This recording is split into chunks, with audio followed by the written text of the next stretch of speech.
Programang ito ay rated SPG. Striktong patnubay at gabay ng magulang ang kailangan. Maaaring may masiselang tema, lengguwahe, karahasan, sexual, horror o droga na hindi angkop sa mga bata.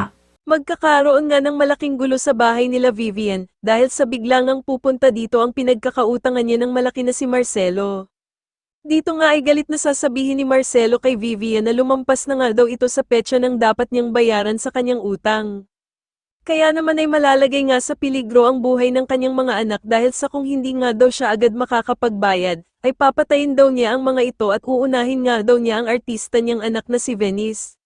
Samantala dahil nga sa muling pagbabalik ni Venice ng Pilipinas, ay tuluyan na ngang tatanggalin ni Vivian si Tata sa trabaho nitong pagpapanggap bilang si Venice.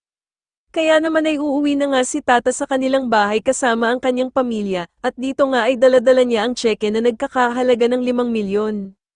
Subalit sa kasamaang palad nga ay mapapansin nila na kumalat ang tinta ng pirma sa tseke, kaya naman ay kinakailangan ngang bumalik ni Tata kay Francis dahil sa hindi nga nila ito mawi-withdraw sa bangko.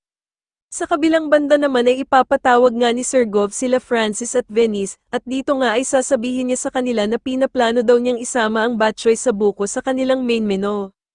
Kaya naman ay uutusan nga niya si Venice na lutuin itong muli dahil sa akala nga niya na siya talaga ang may gawa nito, pero dahil si Tata nga talaga ang nagluto nito kaya naman ay magdadahilan na lamang nga si Venice na baka daw ay hindi niya magawa ang parehong lasa dahil sa nagmamadali nga daw siyang gawin ito noon.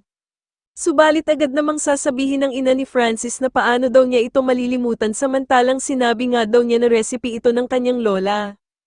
Kaya naman ay wala na ngang magagawa si Francis kundi ang tawagan si Tata dahil sa kinakailangan na naman nga niya ito upang maisakatuparan ang inuutos ng kanyang ama. Mas lalo na nga talagang nagiging exciting ang mga susunod na kaganapan kaya naman ay mas lalo pa nating abangan ang mas lalong gumagandang May Ilonggo Girl. Maraming salamat po sa inyong panonood at sana po ay masubscribe niyo ako. Maraming salamat po.